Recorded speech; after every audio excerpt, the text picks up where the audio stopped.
Assalamualaikum warahmatullahi wabarakatuh. Pemirsa yang dirahmati Allah, marilah kita sama-sama ikuti tausiah dawuh wejangan dari Romo Kiai Haji Mukhlason Rosyid dari Mojokerto. Semoga apa yang disampaikan nanti kita semua bisa mengambil manfaat dan bisa mengamalkannya. Amin amin ya rabbal alamin. Assalamualaikum warahmatullahi wabarakatuh. Ila hadratin Nabil Mustafa Rasulullah sallallahu alaihi wasallam wa ala alihi wa azwajihi wa dzurriyyatihi wa qarabatihi wa ahli baitihi wa ashabil kiram wa ila jami'il anbiya wal mursalin wal awliya wa syuhada was solihin wa tabi'ina tabi'ina solihina ila yaumiddin, khususan ila jami'i man tabi'ana wa ila abaina wa ummatina wa azdadina wa masyayikhina wa auladina wa azwazina wa dzurriyyatina wa ahli baitina. Lahumul Fatihah. Bismillah.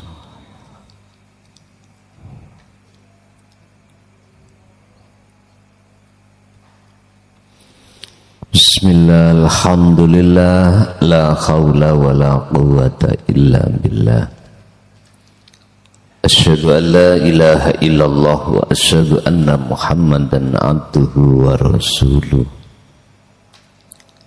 Allahumma salli wa sallim wa barik alaihi wa ala alihi wa ashabihi ajma'in, amma ba'd.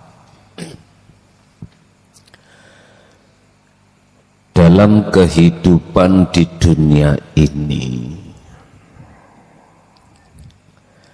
banyak orang-orang yang beranggapan bahwasanya ujian yang terberat adalah perkara-perkara yang ada sangkut pautnya dengan jasmani, seperti Allah nguji lewat garwa, bentuknya apapun, istri ataupun suami. Allah menguji lewat anak, berbagai macam bentuk anak. Allah menguji lewat dunya brono, berbentuk apapun. Kata yang belum punya istri atau suami, enak kali kalau sudah punya istri atau punya suami. Aku ini sudah umur 40, belum dapat pasangan. Berarti kalau laki-laki disebut Joko Tuwo, kalau perempuan disebut perawan tuwo.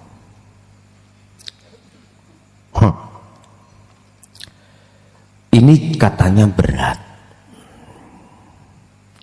Padahal ini ujian Allah paling kecil. Ujian yang Allah hadapkan yang paling kecil. Naik yang sudah punya suami atau istri, enak kali kalau sudah punya anak.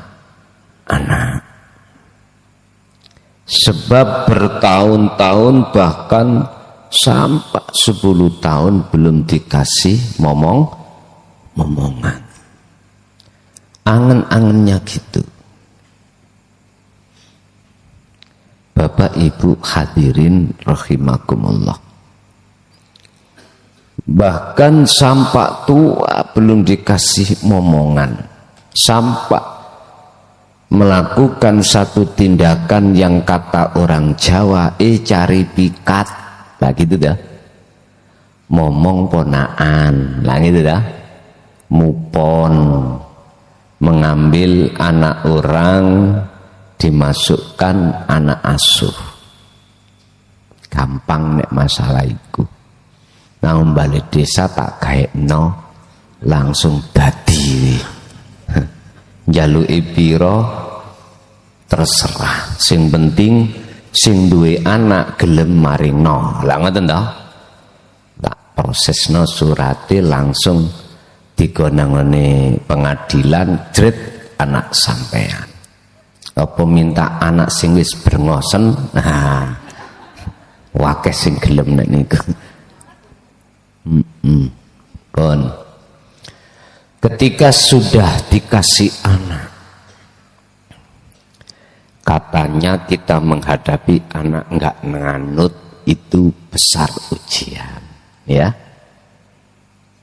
Padahal itu kecil, bentuk kecil semuanya. Sudah berkeluarga, punya anak, kebutuhan sandang pangan, papan, itu serba kekurangan. Akhirnya mikir, enak kali wong, barangkali enak mungkin orang-orang yang serba kecukupan, rumah punya sendiri, pangan yo enggak pernah kekurangan, sandang selalu bajune bagus-bagus, gak terima siji loro dobel lah, ya dobel. Iki maco bu ngeten nih, tampilan artis Korea kan ngeten, baju sing depan gak usah di kemiteni, apalagi nih tadi gelem pakai celana jin lah, yes. Pun iku ujian-ujian yang katanya besar. Tidak pak, ini amat kecil. Karena apa dikatakan kecil? Karena masanya itu ada batas. Makanya kata orang Jawa, roda itu berputar. Selama Anda hidup di dunia ini, ya selama itu. Kalau kita ditakdirkan Allah miskin sampai mati, ya sampai mati itu. Ada batasan. Dikatakan kecil itu karena ada batasnya.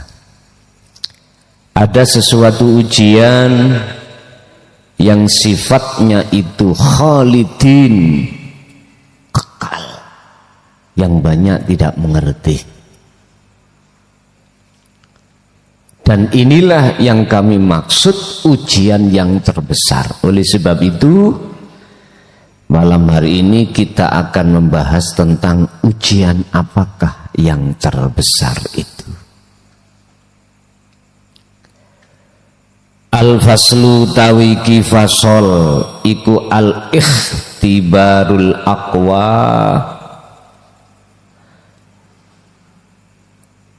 ujian kang kuat, ujian sing paling berat. Al-awwal utawi yang pertama,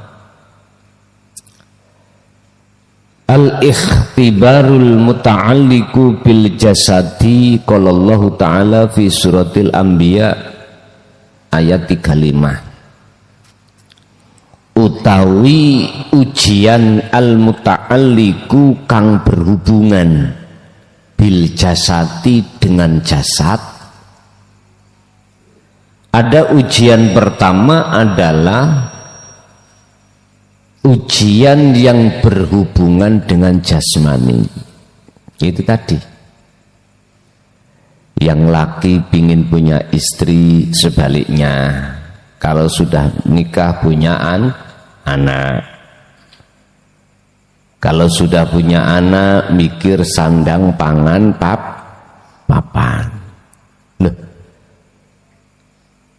berputarnya ini itu itu Allah uji.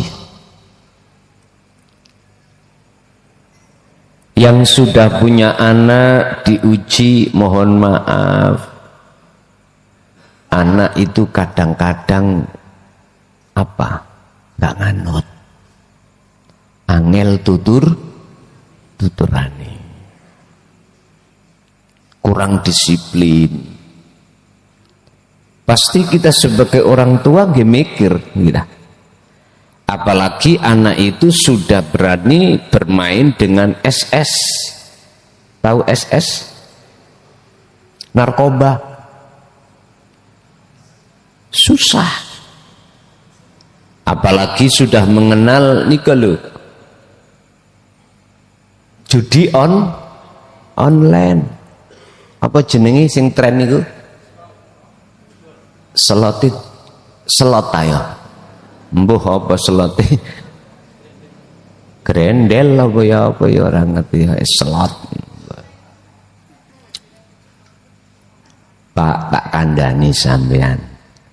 Sing ngandani aku ya dari instansi kepolisian. Singitono kaya apa jenengan main slot? Terpantau. Lu terpantau. Padahal nggak ada yang beritahu, karena di dalam pemerintah niku punya satu alat, yang alat itu khusus untuk memonitor akun yang dibuat untuk hal seperti itu. Namanya siber. Nah, hati-hati ya men. Wis lerenono daripada ngombong. Ya. Itu masuk ke ranah undang-undang IT, Pak. Hati-hati. Komen sak komen terhadap orang, hati-hati. Jangan ada unsur yang membuat yang kita komen itu gak nyaman. Ini undang-undang IT loh, Pak. Hati-hati, bisa dituntut, masuk ke ranah hukum. Nggih, mohon maaf. Jenengan WA dengan bahasa guyon misalnya, oleh karena bahasanya kurang cocok, kita balas mbok nian lah, ditulis ngoten. Apalagi jenengan pakai suara, ada jejak digital masuk, Pak. Hati-hati. Atau berbicara terhadap orang lain dan menyebut inisial dan unsurnya tidak menyamankan bagi yang kita inisialkan, masuk. Makanya hadirnya satu HP ini, satu sisi itu memang untuk lebih kita paham tentang masalah undang-undang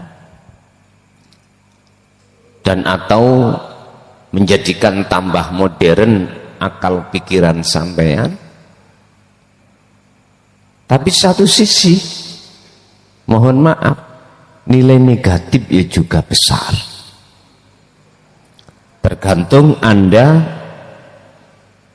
menerimanya itu bagaimana. Pokoknya hati-hati. Ini tadi, hari ini tadi, warga saya hampir urusan dengan kepolisian karena satu komen si A ngomen si B. Ya dah, ning TikTok. Terus sing si B merasa enggak melakukan.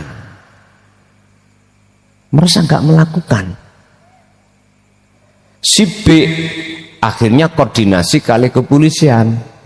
Masuk Pak. Masuk pasal undang-undang. Tapi kami sebagai bapaknya, bagaimana caranya tidak masuk? Itulah butuhnya 3 pilar itu Pak di setiap desa. Kepala desa, Babin Kamtibmas, Babinsa. 3 pilar ini untuk sebagai pintu awal menangani satu kasus supaya tidak masuk ke ranah hukum. Akhirnya harus mediasi.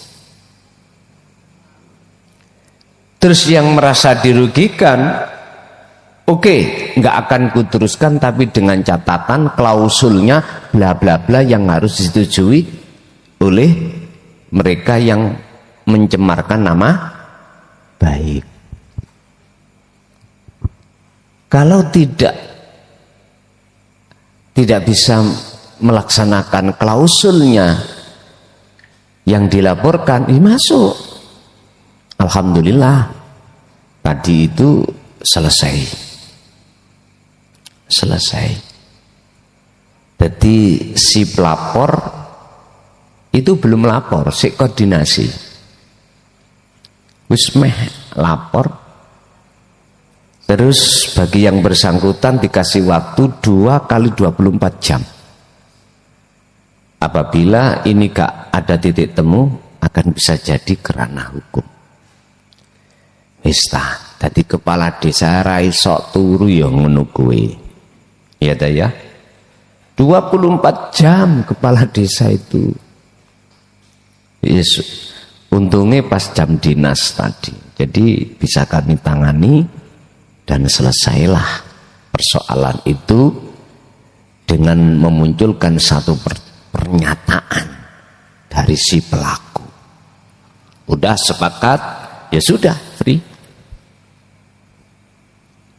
Tangani 3 pilar ini Pak. Kasus nopo mawon itu, kecuali kasus narkoba iki iwuh iki nek kasus nek kasus penganiayaan, tawuran, bacok-bacokan masih bisa dimediasi. Masih bisa. Sering mriki niku wis sampak bacokan ping piro ae kula nangani. Tapi yang balik-balik maneh, Pak Lurah. Wis nek kewajibane bapak kan ya kudu nentremno anak lah ngono. Tapi kok cek kebacute ngoten. Wis iki pengalaman buat panjenengan. Kalau jenengan tidak siap menangani iku ya aja sampak jenengan nyalokno dadi kepala desa. Harus siap 24 jam itu harus siap. Semua itu anak-anak kita. Ada baik, ada jeleknya, namanya orang tua ya kecangking. Pun iku bentuk ujian sing cawili Pak, sebab ada kaitannya dengan jasmani. Tidak megang uang besarnya 1 bulan, wis yang ahli hisab, ahli udut ya, gak nemu sakwulan, gak rokokan sakwulan piye rasane. Bayuh nyun sewu Pak, gak usah sakwulan, sedina bermangan kok ya gak ono sing disedot iki lho. Nek prasaku nyun sewu, laksana wong sing gak cewek. Yus persis ngono kuwi. Seperti itu. Nah, iku jan cawilik iku. Kau kecil. Qala dawuh sapa Allah taala fi suratil anbiya al-ayah. Surat Al-Anbiya ayat 35.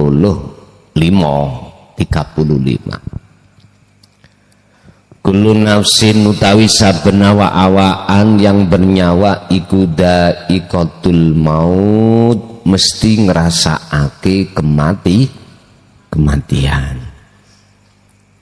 Wa nablukum lan nguji sapa ingsun Allah kum ing sira kabeh bisyarri wal khairi, kelawan perkara ala, wal khairi lan perkara bagus. Wa nablukum, fitnatan kelawan dadi ujian. Perkara api, perkara ala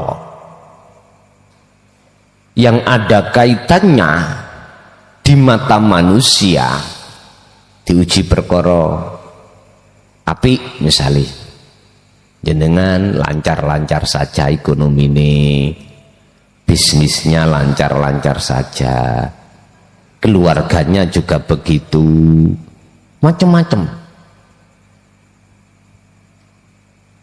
Wasyari perkara sing elek, kebalikannya.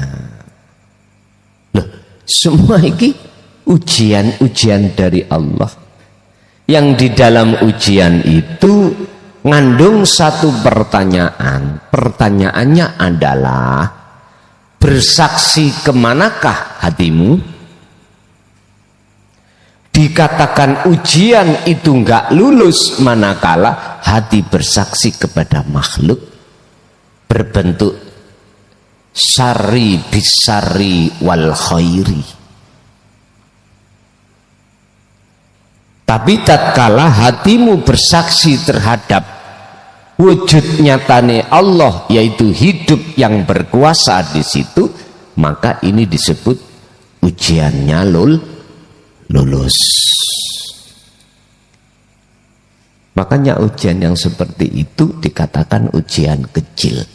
Wa ilaina turjaun, wa ilaina lan iku maring Gusti, maring ingsun iku turjauna utawi padha den balekake kabeh. Artinya apa? Muara. Anda melakukan apapun ujungnya harus kembali ingsun Allah. Wa ilaina turjaun, lan iku kembalinya terhadap ingsun. Wa ilaina lan iku maring ingsun Allah turjauna utawi nggon bali sira kabeh. Artinya apa to, Pak? Semua apa di dalam bentuk ujian tadi yang di depan, wajib hatimu itu mengatakan dan beriman sing agawe akune Allah. Berarti itu kembali.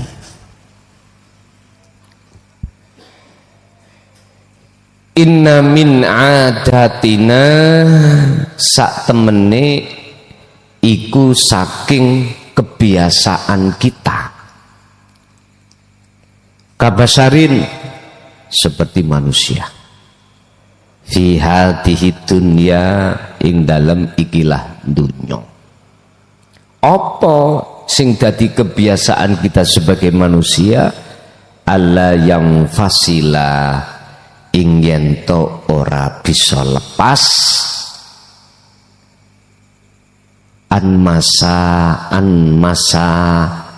mas'alatil hajatid dunyawiyati, saking masalahé kebutuhan dunia. Sesungguhnya sudah menjadi kebiasaan kita sebagai manusia bahwasanya yang namanya kebutuhan jasmaniah ini tidak pernah lepas. Nyun sewu, orang kerja ya butuh bayaran. Apapun yang menjadikan aktivitas Anda, mesti di situ kita tidak terlepas dari yang namanya kebutuhan hajat, kebutuhan masalah, kebutuhan dunia. Wong kadar pengen rokok kayak butuh duit, kayak tugu rokok. Semuanya butuh. Berarti kita nggak bisa lepas dari kepentingan perkara dunia secara jasmani. Dan itu sudah menjadi kebiasaan, Pak. Makanya mohon maaf ya, umpama jenengan itu berobat nang satu dokter kok larang, iku ono jawabane wisan. Sekolahku dulu juga larang. Ngoten. Misale jenengan ngurus-ngurus surat ning kantor desa atau kantor kabupaten, kok ono rego larang, memang dari kepala desa ya larang. Lha ngoten lho ya. Pahami. Tapi sekarang diikat dengan undang-undang, wah nggak bisa, namanya undang-undang gratifikasi. Wis kai seobah, ibarate pejabat-pejabat politik ya, ibarate seperti seseorang yang diselinting, apa ya, diikat sudah. Iya.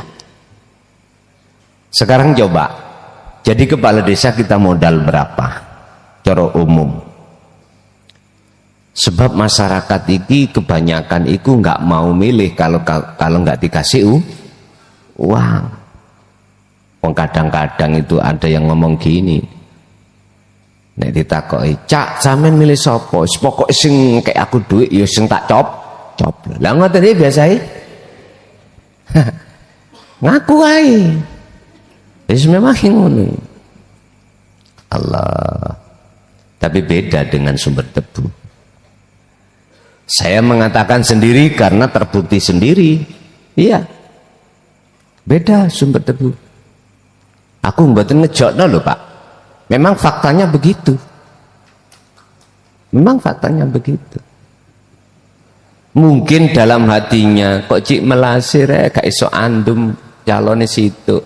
Dasar sakno mungkin ya. Terus nyoblos ngoten. Wis gak ngerti lah.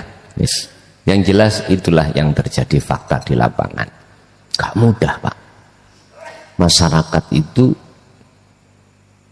kalau tidak ada embel-embel mau melaksanakan. Kebanyakan mayoritas itu tadi. Adat kita kabasarin seperti manusia itu Allah yang fasilah. Tidak bisa lepas dari kebutuhan. Tidak bisa lepas. Oleh sebab itu akhirnya digawe adat, lho kebiasa. Ya wis, nek wis kebiasaan, ya wis turun temurun ngoten niku pun. Padahal mohon maaf, apa masalah yang ada dengan kebutuhan duniawiyah itu semuanya menjadi satu nama, yaitu fitnah, ujian. Mengapa lantas hati itu harus menghadap makhluknya? Ini loh nanti kita akan tahu ujian mana yang terberat.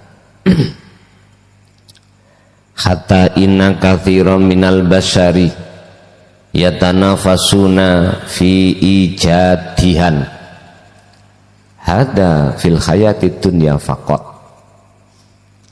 Hatta inna katsiran, sehingga sak temene akeh-akeh minal basyari saking golongane wong iku yatanafasuna padha berlomba-lomba.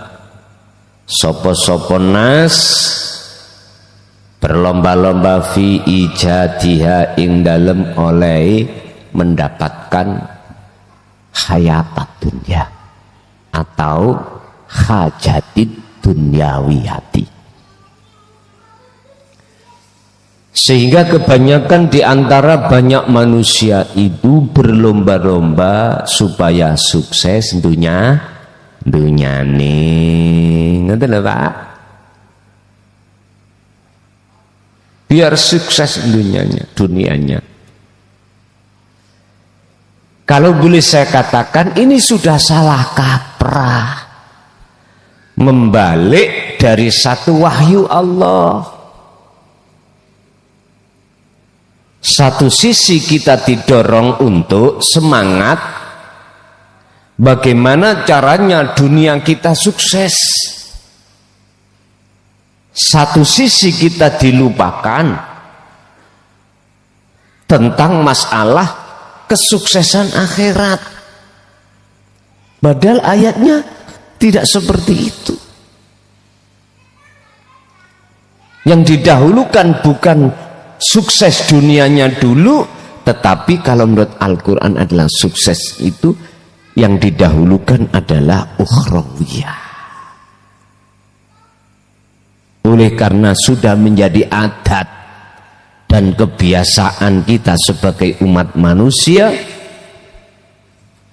saya katakan wong Jawa ngene wis, nek wis kelangan Jawa nih, yaitu anak-anak kita pasti kita didik dengan ilmu kulit aja, tidak pernah kita kenalkan dengan ilmu isi. Yang kita kenalkan bagaimana anak-anak kita nanti sukses dunianya. Coba kita menyekolahkan anak, tujuannya anak supaya menjadi anak yang pintar. Ngerti ya? Ujung-ujungnya sok le kuwi nek golek kalau mencari kerjaan biar mudah. Siapa tahu kamu menggali ilmu itu nanti jadi dokter. Kalau sudah jadi dokter nanti kamu mencari kebutuhan dunia itu mudah. Itu kita sebagai anak, sebagai orang tua berpikiran seperti itu. Jarang orang tua itu berpikiran terhadap masa depan rohaniah anak. Jarang sekali. Atimu kudu ngene ben kenal Gusti Allah. Jarang orang tua yang seperti itu. Justru didominasi oleh golongan kita sebagai manusia, kita sebagai orang tua. Nduk sok kuwi nek rabi ya nek isok golek senden. Tahu sendenan ya? Bila perlu sendenannya kayu jati. Makanya di hadis kan dibahas apa? Pertama yang dibahas bagaimana lidiniha, agamanya. Habis itu termasuk linasabiha, nasabi piye. Semua ini Pak, pandangan makhluk, baik agama ataupun nasab, keturunan, li jamaliha, piye gantenge, piye ayune, wis kudu kufulah kamu itu, minimal podolah ngono katanya. Sing dibahas iku dohir tok, amin delok. Takonono nduk nyambut gaene apa? Rok-rok kasem apa rok-roke wong rondo. Wis macam-macam. Masya Allah Pak Bu. Lima liha dunyane ya apa le? Ngapunten lho Pak. Estu ngapunten. Kita itu kadang-kadang itu hanya alasan silaturahim. Tapi aslinya kepingin roh dapure omah. Lho nggih. Kadang-kadang lho ya, kadang-kadang. Kadang-kadang kita ingin tahu rupane rumah. Alasane silatur awalus nggih. Awalus. Artinya apa Pak? Di dalam makalah ini saya katakan bahwasanya kebanyakan kita sebagai manusia, lebih-lebih sebagai orang tua, mendidik anak kita itu supaya terlebih dulu sukses dunianya. sukses dunianya. Loh, saya tidak menyalahkan, cuman kita sebagai orang tua itu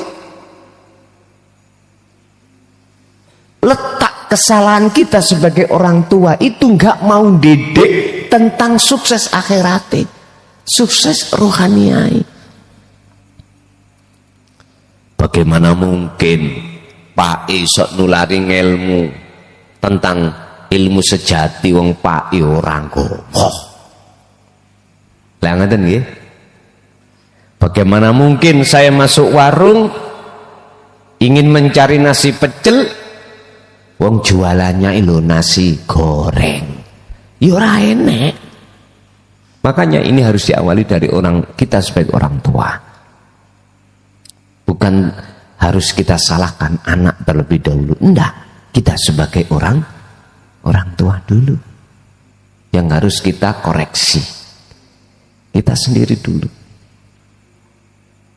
Bapak Ibu hadirin rahimakumullah. Berkenaan dengan kesuksesan itu, qad bayyana lan teman-teman wis jelasake sapa Allahu Gusti Allah fi suratil Qasosi ing dalam surat Qasas al ayatah, surat Qasas ayat 77. Allah dawuh wabtaghi padha ndolekana sira kabeh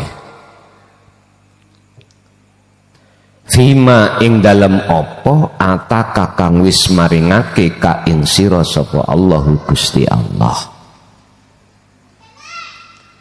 Apa sing diparingke Allah? Darul akhirata ing omah akhirat.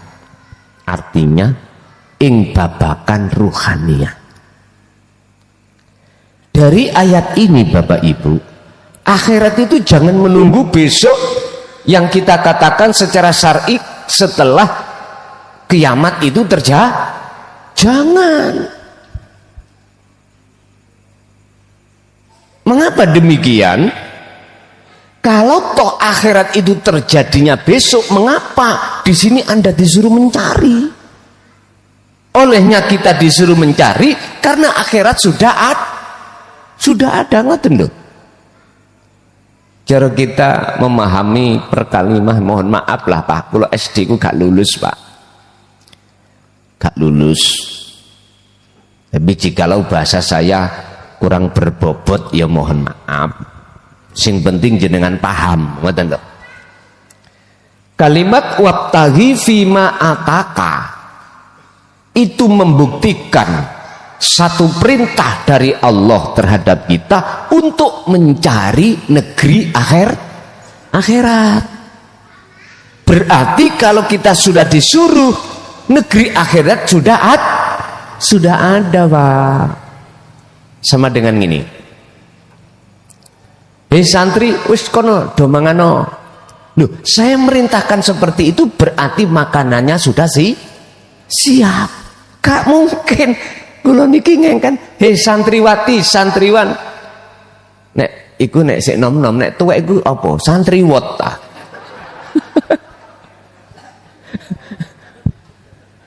Monggo jenengan dahar.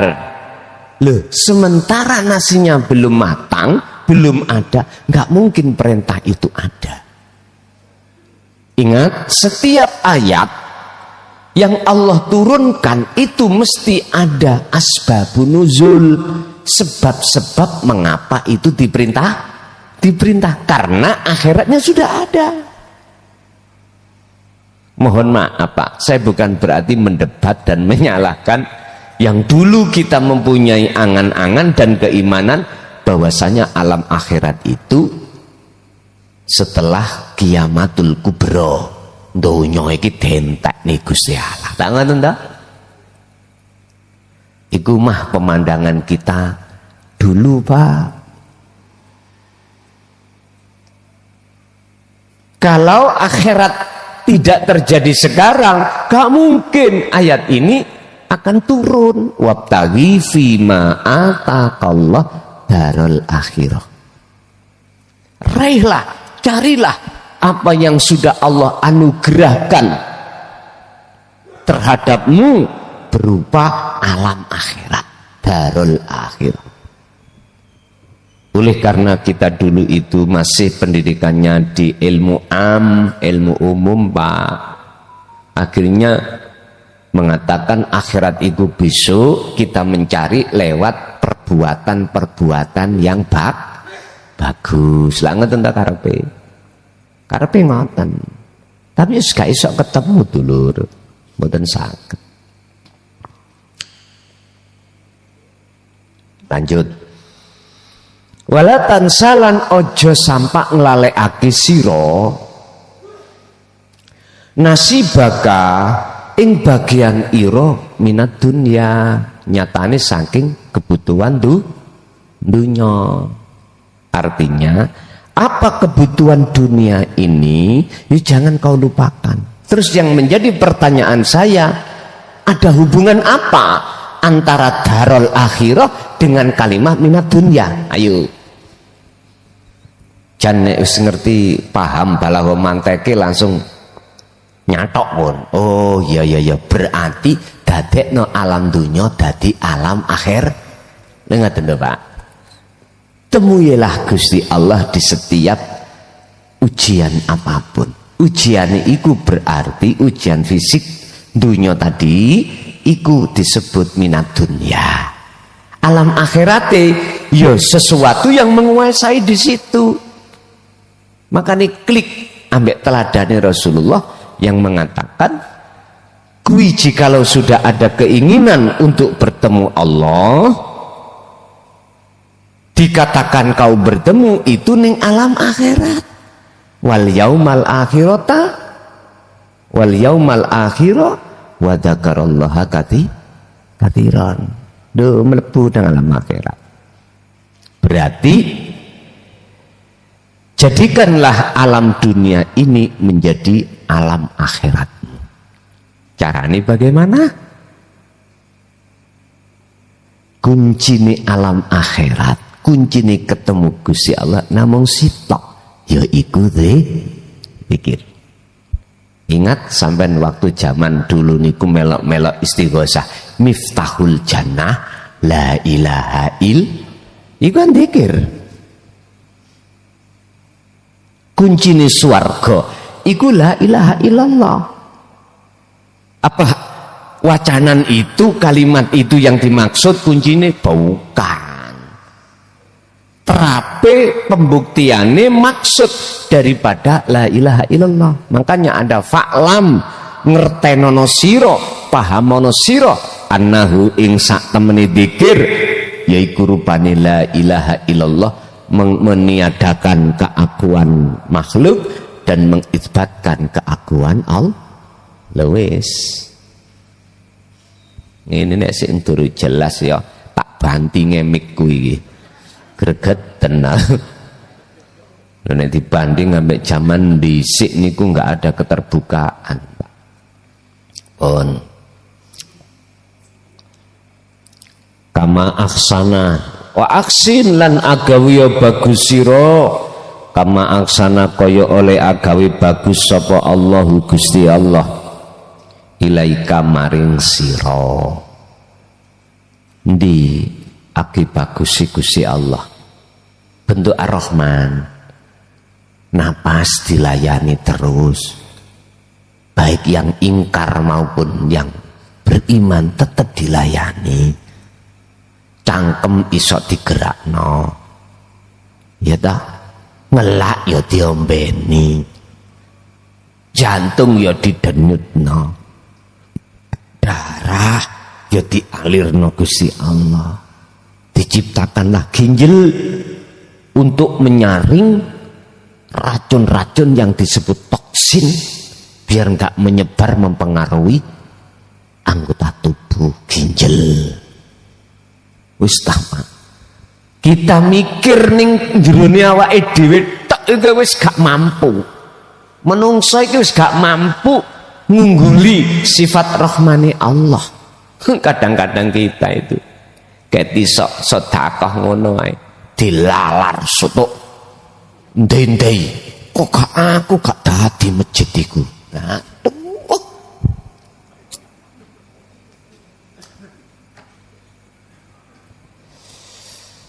Ya Allah.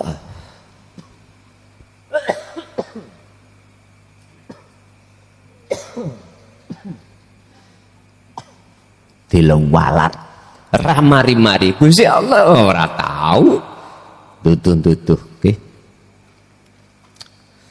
Baik yang ingkar makhluk apapun Allah layani tanpa ada capek Gusti Allah.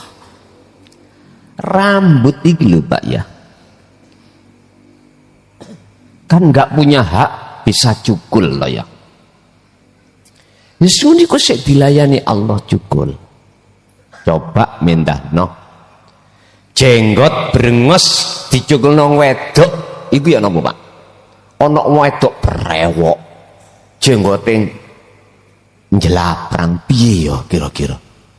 Kok iku digemehne wong lanang. Umpama di nyun sewu wong wedok ngoten diweni jenggot Gusti Allah, diweni brengos godhek kabeh iku kira-kira gak gilani ta? Hah? Gilani ta? Loh, kita nggak bisa bahas mikir sejauh itulah Allah mempunyai sifat Rahman terhadap kita. Tapi mengapa kita sebagai manusia lupa bahwasanya semua pelayanan itu datangnya dari Allah? Akhirnya kita nuruti apa yang menjadi dorongan dan kepentingan nafsu dalam diri kita. Wis apa? Cara Gusti Allah sebagai wong tuwa ngono wis tah notok sabari, kol nap sabari. Dilokno ya wis menengahi, dimungsuhi ya wis sabar. Yukhadi'una Allaha walladzina amanu wa ma yahda'una illa anfusahum wa ma yash'urun. Ya tak? Allah memungsuhi. Kita sebetulnya manusia banyak yang memungsuhi Allah. Tapi enggak kerasa kalau kita telah memungsuhi Allah enggak sadar. Karena apa? Karena selalu nuruti apa kepentingan hawa nafsu. Makanya kalau boleh saya urut satu persatu apa yang ada pada fisik kita, nggak mampu Pak kita itu untuk mengatakan bersyukur alhamdulillah, gak cukup. Yes, kalau nggak percaya siji ae, situ ae. Piye rasane, bagaimana rasanya seseorang di dalam rumah tangga, mohon maaf ya, mohon maaf, sitok lho sing dijaluk Gusti Allah, jantungi gak berdenyut, gak bingung Bu? Halo, bingung toh? Bingung, gak laki gak perempuan, nayap golek tutupe panci dikeblak-keblak wong ini cari dokter ngoten lho. Kan ada alat untuk memancing jantung. Wis saono itu tutupi panci dikapuk-kapukno plak. Makanya Pak, sampeyan tingali bu bidan bu dokter ketika nulungi bayi, nek bayi iku gak nangis, sampeyan tinggal diceplesi supaya jantungnya ndang terus nangis, baru nek wis nangis aman san. Nek gak nangis malah bahaya itu. Miturut pengetahuan ilmu kedokteran.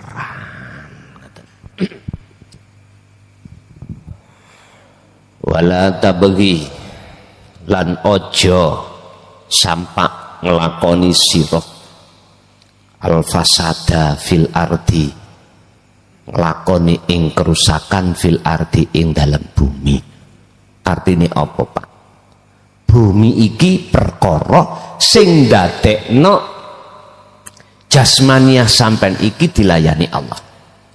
Wala tabghi, jangan kau melakukan al-fasad, perbuatan yang merusak di dalam bumi. Artinya jenengan iki lho, jangan lupa kalau yang melayani jenengan jasmani itu adalah Allah. Jikalau kita lupa dan kita ngaku-ngaku kita makhluk yang melayani, yang bisa ini, berarti kita telah melakukan perbuatan fasad di muka bumi. Jadi bumi itu adalah jasmani, Pak. Jasmani. Makanya sak kuning-kuningi wong ya apa? Mesti ono bolote. Ayo sampean tingali. Mesti ono bolot, ono lemai. Ya bumi kok. Betul.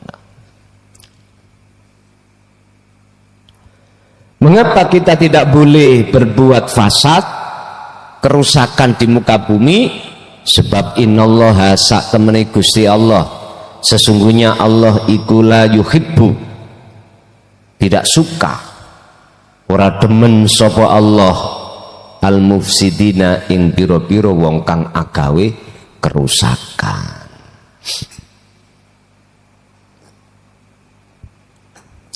Wis berarti kita lupa yang melayani kita itu adalah Allah, berarti kita sejatinya telah berbuat kerusakan. Beda dengan pandangan syariat, Pak. Yang dimaksud al-fasada fil ardi, membuat kerusakan di muka bumi, beda lagi. Fisik yang dilihat. Bon. Yang kedua, al-maksudu bil hajatir ruhiyati, utawi ujian sing nomor loro, yaitu ujian yang terberat, Pak. Terberat ini yang banyak manusia tidak mengerti, yaitu yang dimaksud ujian ruhaniyah. Wal maksudu tawi kang den maksud bil hajatir ruhiyati, kelawan kebutuhan ruhaniyah, ujian sing ono kaitane dengan ruh. Apa ujiane? Ya nafsu iku sing didepno sampean. Tes. Kebanyakan manusia gulung tikar melawan hawa nafsu. Yastakhibunal hayata dunya, nafsu dan bolo konconya, bala tentaranya itu memaksa rohaniyahmu, hatimu untuk mencintai kehidupan dunia. Bagi Nabi Adam, datangnya iblis terhadap beliau itu adalah ujian. Nabi Adam gulung kuming. Bahasa insani gulung kuming apa, Pak?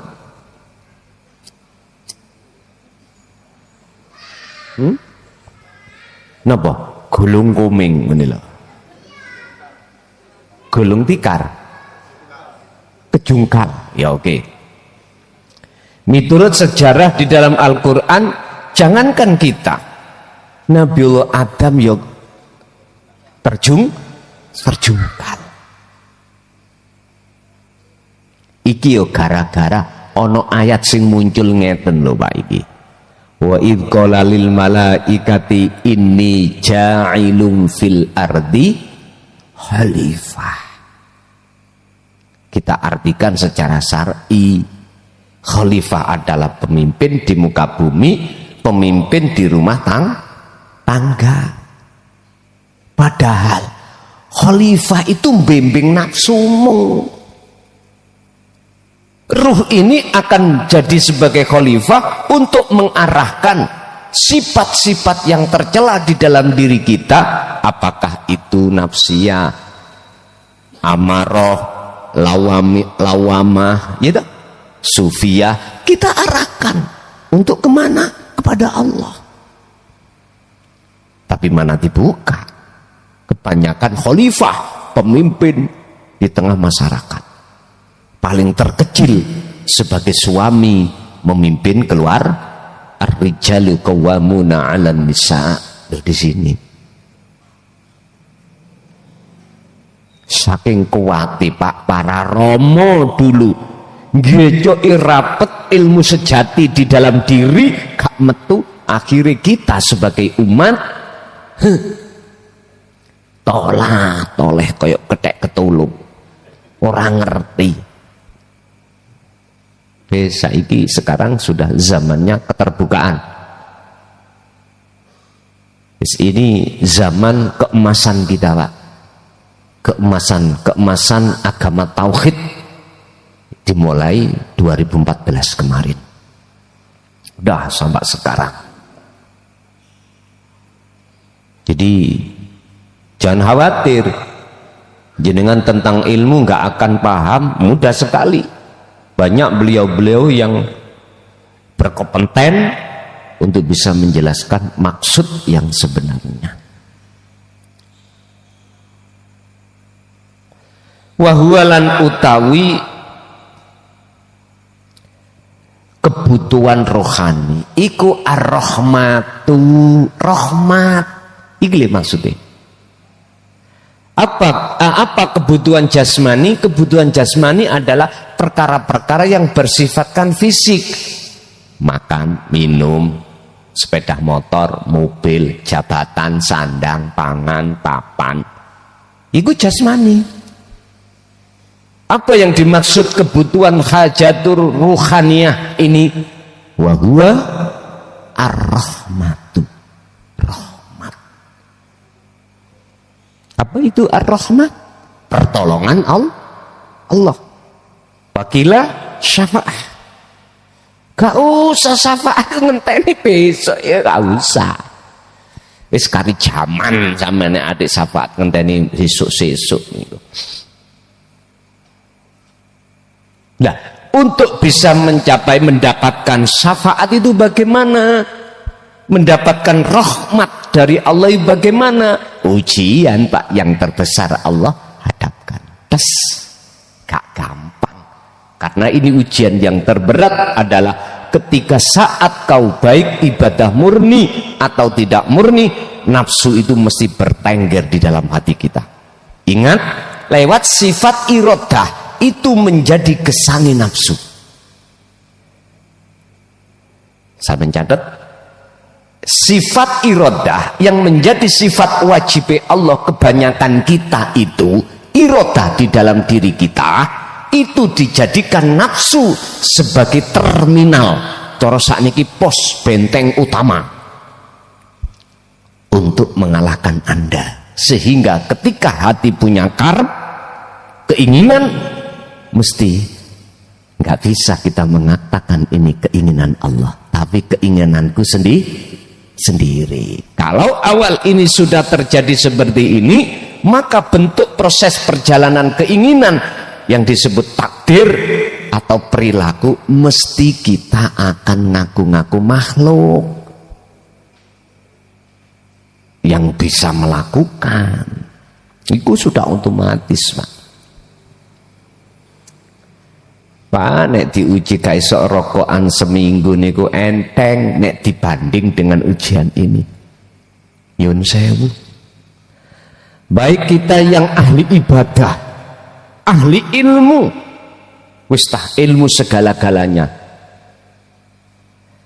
Keoke apa? Keosnya kalahnya dengan nafsu. Sing ahli ibadah didorong oleh nafsu supaya semangat ngibadahi, tapi disuruh dipaksa untuk ngaku-ngaku dia yang ibadah. Yang alim juga begitu. Ilmu tentang apapun, kealiman ini pasti nafsu itu akan mendorong terhadap hati kita untuk ngaku. Yang kaya, yang punya jabatan, yang kesemuanya itu jatuh pada akhirnya adalah, mohon maaf, kita tidak mampu menghadapi ujian ini. Mulai zaman beliau Nabiullah Adam sampai hari ini detik niki, zaman masa kita, semua manusia itu jatuh terjungkal di dalam kepentingan hawa nafsu. Cuman Allah katakan dalam satu ayat yang Allah jelaskan di dalam surat Al-Hijr ayat 40, illa ibadaka minhumul muhlasin, kecuali yang tidak bisa nafsu pengaruhi. Berarti jenengan coro ujian itu lolos dari ujian terberat ini. Siapa? Minhum, iku setengah saking golongan mereka al-mukhlasina, utawi wong sing atine padha ikhlas, atau atine wong sing padha dipilih dening Gusti Allah, hamba yang Allah pilih. Bapak Ibu hadirin rahimakumullah, siapa mereka yang sudah sampai hatinya ikhlas, itulah hamba yang dipilih. Hamba yang ikhlas adalah hamba yang sudah meniadakan, sudah tiada keakuan makhluk dalam konteks apapun. Kemarin saya bahas di wilayah Bojonegoro, untuk mencapai rahmat makrifat Allah, Anda harus masuk di dalam makom muraqabah. Di dalam makom muraqabah Anda akan difanakan Allah, atau dimasukkan alam fana, atau dibersihkan Allah dari pengakuan-pengakuan hatimu yang disebut tazkiyatun nufus atau tazkiyatun nafsi, bebersih jiwa dari perkara selain Allah. Setelah itu ditarik Allah ning alam makrifat, baru rahmat ini. Dan wahyalan utawi rahmat iku syai'un, sesuatu ya ja'alu kang dadekake apa syai', dadekake al-qalba ing ati musyrikan dadi ati kang bercahaya.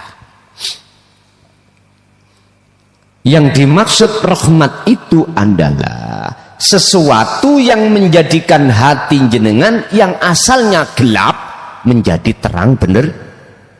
Itulah nantinya yang dimaksud nur makrifat. Wa huwa utawi rahmat iku nurul makrifati, nur makrifat, cahaya kemakrifatan. Allah nyalakan nur makrifat itu, maka fanaklah perkara selain Allah, termasuk dirinya. Berarti yang ada cuman aku, Allah. Itulah rasa yang terjadi pada seseorang yang sudah ditarik Allah dalam makrifat. Bah, kui bengok-bengok aku yo gak kerun. Walakin nurul ma'rifati lan tetap ini.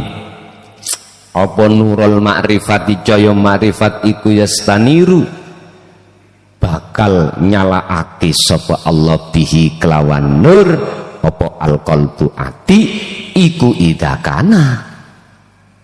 Akan tetapi nur makrifat itu Allah akan nyalakan terhadap hati seseorang apabila idakana tatkalane ono apa alqalbu ati ono iku daimad dzikri, dikire terus menerus. Qala ta'ala fi suratil al-ahzab ayat berapa?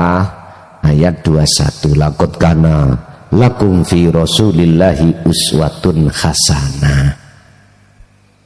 Di dalam diri seorang rasul itu ada percontohan yang bagus. Mana yang dimaksud hasanah? Al-ibadatu allati tu'addiha ruhaniyatun, yaiku ngibadah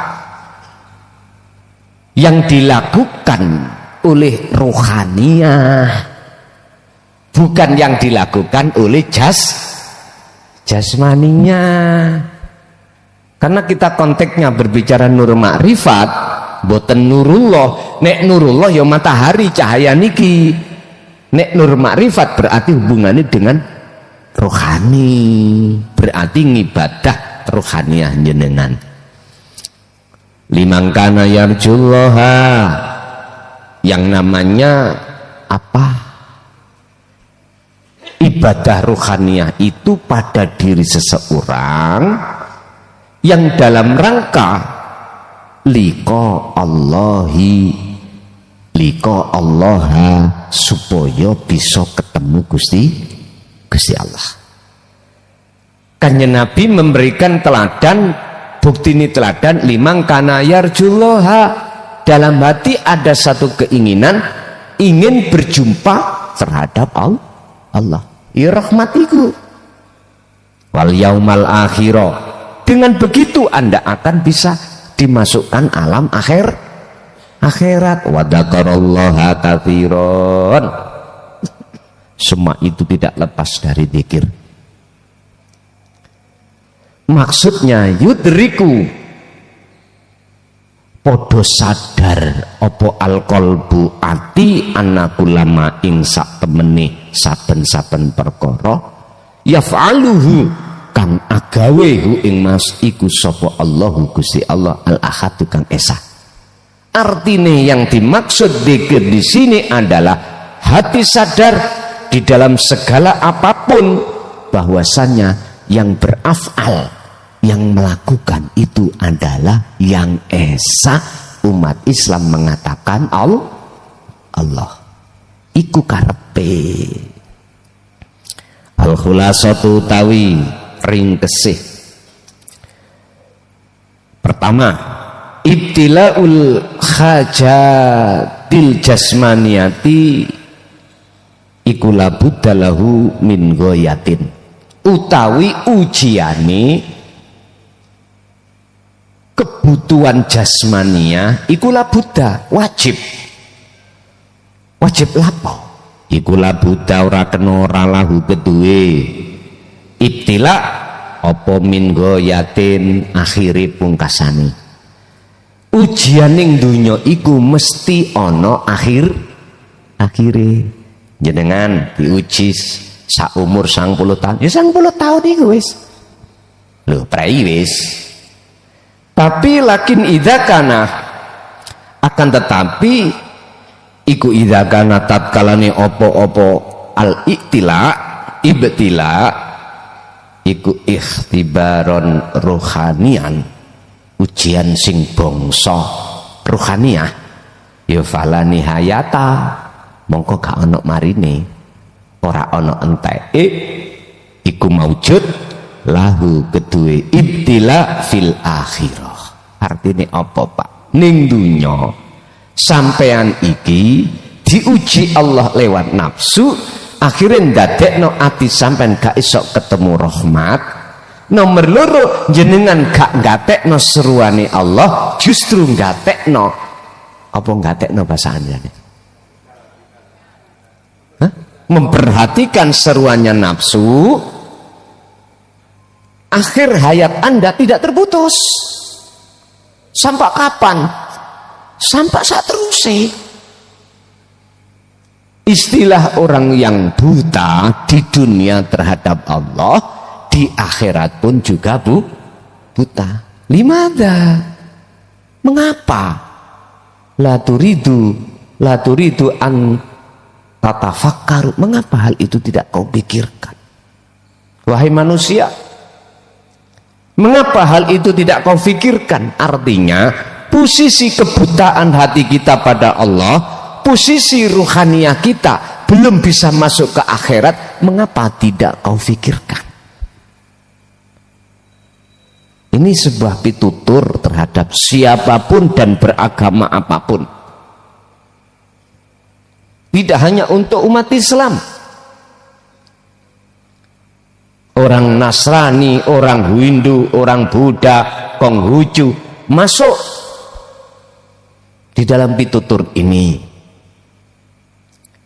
Mengapa alam akhirat yang sudah Tuhan berikan terhadap kita dan kita diperintahkan untuk mencari dan masuk di situ, kita kok yesik terus saya sibuk ngurusi alam dunia.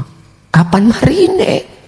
Sementara umur kita dilungkas game lah.